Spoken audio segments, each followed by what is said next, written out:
All right, Concho Valley, even though it is Pi Day, we are watching a lot of these clouds really push in from the south, and those winds are turning out of the north, and they're really picking up. Tomorrow's looking like a pretty gusty day, and this is going to be the last warm one for a while as these colder temperatures and this stormy weather starts to make its way in from the west, looking pretty powerful. Right now, we're looking at the temperature change over the last 24 hours, really just dealing with those 80s, but that southerly flow pretty strong. We're going to continue to see this fire hose push over the Concho Valley, keeping us in those 60s, believe it or not. Now, as we warm up into those 80s, we're going to cool off all the way down to those 50s, and then we're not going to warm up nearly as much by tomorrow. Right now, 83 in San Angelo, everybody else in the 80s, but we're going to begin that cool down pretty strongly here pretty soon. Right now, we're seeing a good 8-degree spread across the entire Concho Valley right now. 78 Sterling City and Robert Lee, 87 down there in Junction. Of course, we're still holding on to some of those colder temperatures, not really when you're talking about it relatively speaking, but when we're looking at the humidity values, we're really seeing that dry line push right through the Concho Valley. Right now, we're seeing those drier temperatures off to the west, and we're seeing those moist temperatures off to the east, while we're seeing those dew points in those 50s, still holding on to some of those cold areas like those temperatures we talked about. Now, we're watching the temperatures follow the moisture,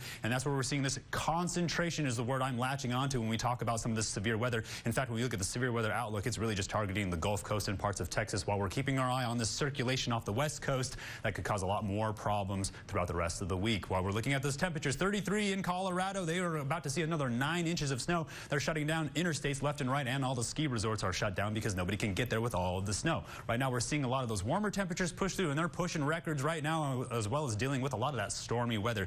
Here's the severe weather outlook that's targeting parts of Oklahoma, parts of Texas, including us here in the Concho Valley, and it's spreading all the way up into Illinois and Indiana. Now, the satellite is showing you a pretty extreme picture right now. Red boxes are going to be tornado warnings, severe tornado watches, while we're still seeing a lot of sprinkled in severe weather watches all across the entire region, well into Arkansas. Now, when we look at Texas, look at this storm absolutely blow up and move off to the east. A lot of tornadoes with it. Saw a tornado on the ground in Kansas. This is the fire hose of moisture we're talking about that's going to start interacting with this cold weather and this dry air, which is going to push a lot of storms up into the atmosphere. Then you see the circulation over Arizona and California. That is going to cause its own set of problems as we start to look at the future cast. Right now, we're going to see these storms fire up around later tonight, but it's going to explode across the entire Concho Valley for the entire weekend. Now, we talk about the circulation over New Mexico. That's going to pull more moisture up with it, along with that fire hose from the subtropical jet. More storms are going to make their way through Saturday, and then as we start to make our way into Sunday, we're going to continue to see this on-off shower activity. So tonight, we're dropping down into the 50s,